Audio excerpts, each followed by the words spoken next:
Hello there, Commonwealth from here. The Legend of Zelda is a franchise that isn't afraid for its 35-year-long history of taking the hero in his second adventure out of his homeland and to new territories, mostly to islands beyond Hyrule. We saw this with Zelda 2, Link's Awakening, Majora's Mask, and Phantom Hourglass after the best island adventure that was the Wind Waker. No doubt, Hyrule is surrounded by islands as you go deeper into the horizon, and might, based on the sea salt found around mainland Hyrule, been submerged at some point itself. So in this Zelda theory, let's go over how there are likely a number of islands beyond the current sea border and beyond the horizon of Breath of the Wild. But since we're going on a journey to the southern and eastern edges of Hyrule, be sure to first press that like button, as it is the ticket for the speedy ferry to Hyrule's possible secret islands. And for that extra treatment, subscribe and press the notification bell with all notifications on so you don't miss anything from our team of captains. But now let's hoist the anchor and let's set sail with the obvious music of choice. Now then, as we head for the islands, let me guide you through a little about Hyrule's eastern provinces, and especially their seas and how underused they were in Breath of the Wild. As though the main quest took place in 2 of its 4 provinces with direct sea access, there was nothing in the main quest that brought you out to Hyrule's shore. The closest was the visit to Hateno Ancient Tech Lab, but right after that one, it bore right back to deep inland and Kakariko village. Meanwhile, the seaside had a lot to offer if you put in the time. From Akala's mighty Lermay Labyrinth, Wrist Peninsula Shrine Quest, more Island Shrine Quests, plenty of Shrine Quests in Lanayru, more Shrine Quests in Necluda, including the best one of the game at Eventide Island, all the way to Zonai Shrine Quests along Faron's lengthy tropical coastline with Lurelin Village as its big highlight. But what did all of these shore and island quests have in common? They were all Ancient Sheikah Shrine Quests. And what is most likely not coming back in the sequel? Ancient Sheikah tasks, as they were very likely one-game specific objectives. Thus, the eastern provinces with the lengthy coasts and seas need new purposes in Link's continued quest on the surface, but will not be underground or in the sky.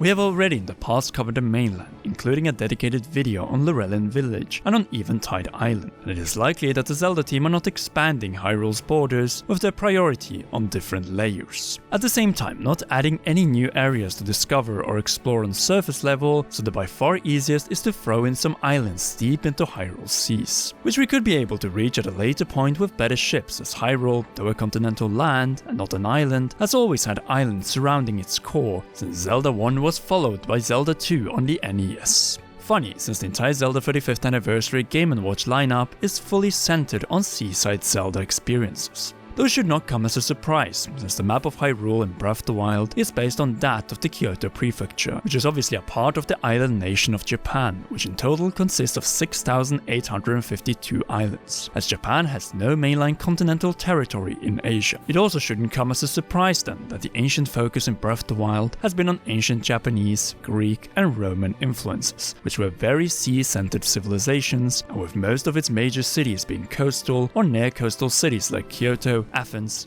Rome, Ravenna, and Constantinople, well, today's Istanbul, and so on. Still, the gigantic seas were underused in Breath of the Wild, as there was enough in Hyrule to not even include underwater exploration. But with the sequel potentially challenging this notion, you could open a whole new world along the coast. The sea surface and underwater, and further beyond multiple islands. Islands that seamlessly could replace the need for new provinces beyond Hyrule's rather clear natural borders to the north, west, and southwest in Breath of the Wild. In other words, the perfect formula for the 20th Zelda title. With brand new sky and underground non-open worlds, the same beloved, reused open world found in Breath of the Wild, and as the cherry on top, a return to the equally loved island formula found in the Wind Waker.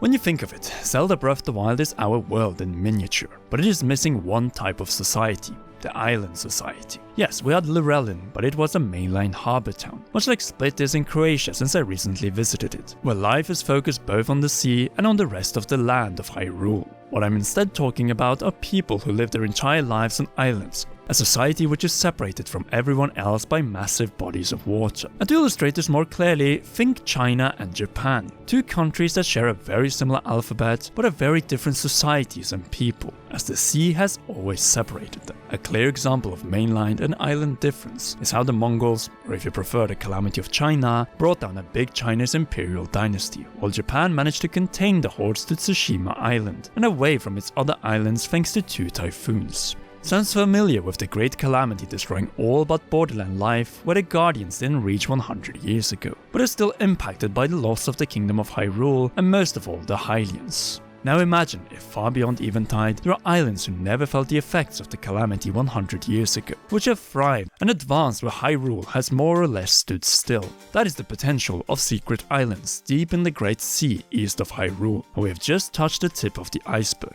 Naturally, islands can differ from being completely flat and ideal for bigger island settlements to mountainous and often have a volcano, just like we see in real life in Japan, Italy and many other places. Restricted by being surrounded by shores on all sides, and this experience has not been truly replicated in a Zelda game after the Wind Waker and its direct sequel Phantom Hourglass came out in the 2000s, and as we all know, Link's Awakening switched in 2019.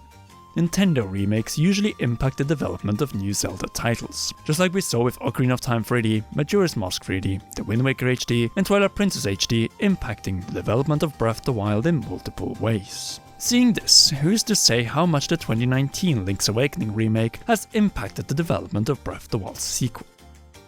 But it has been clear with the recent releases of games that Nintendo is toying around with the idea of more seaside gameplay forward, and thus it should not come as a surprise if Breath of the Wild 2 actually has an extended map, but instead of adding new mainland provinces, it will be new islands in the east. Obviously, islands could be approached in multiple ways. It could be one island just like Koholint in Link's Awakening, or it could be an island-hopping mini-adventure where we have one or multiple equally important islands. So to illustrate more specifically how it could work, I will present two scenarios. The first is the Venice scenario, an island city that could replace the lack of a main city in Breath of the Wild. You know, a place with multiple streets, one or more squares, and bustling town life.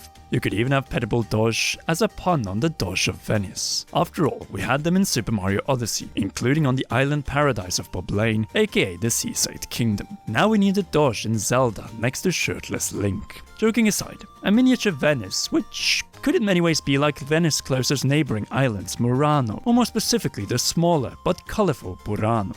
There, you have the perfect island settlement if you ask me about Hyrule's Great Sea. Place of unique appearance and culture from the other settlements of Hyrule, the best one in Breath of the Wild so far. Maybe even as good as Windfall Island. Speaking of, the second scenario is smaller but multiple islands allowing for island hopping among multiple small villages akin to Lorelin, but far out there in the ocean. You know, much like the island hopping in my native Norway, or when visiting the native to the Zelda team Japan, with its many islands, or the many islands of Greece, or even Croatia, which I visited recently.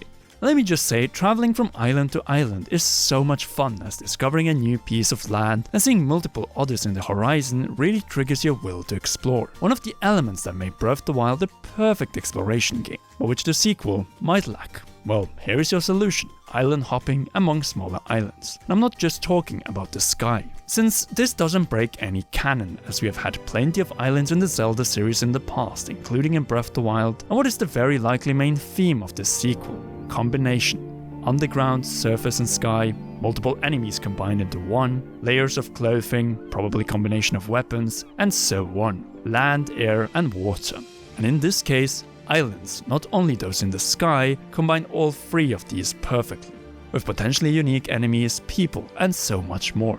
And with my Island Republic example of Venice, I think we all realize what kind of potential the sea holds. Fishermen, tradesmen, minigames beyond the most obvious ones, obviously local recipes for cooking, and perhaps even the return of seaside cannon-based combat, which we had in the cel-shaded Zelda games of the 2000s. But with that in mind, what do you think? Could there be some secret islands hiding far out there beyond Eventide's horizons? And do you think we'll be able to sail from island to island in Breath of the Wild sequel? Or do you think that we'll not have new islands added to the surface, as the expansion to the open world will be fully focused on the sky and underground? Sound off in the comment section down below. If you haven't already, then be sure to leave a like, subscribe and press the notification bell to not miss any future Zelda videos, which could include a review of the Zelda Game & Watch with multiple island adventures. Sound off if you want to see it in the comments. Finally, a big thanks as always as we return back to land goes to all our old and new patreon.com/commonrealm patrons, and in particular to royal producer Charles Shash. You rock,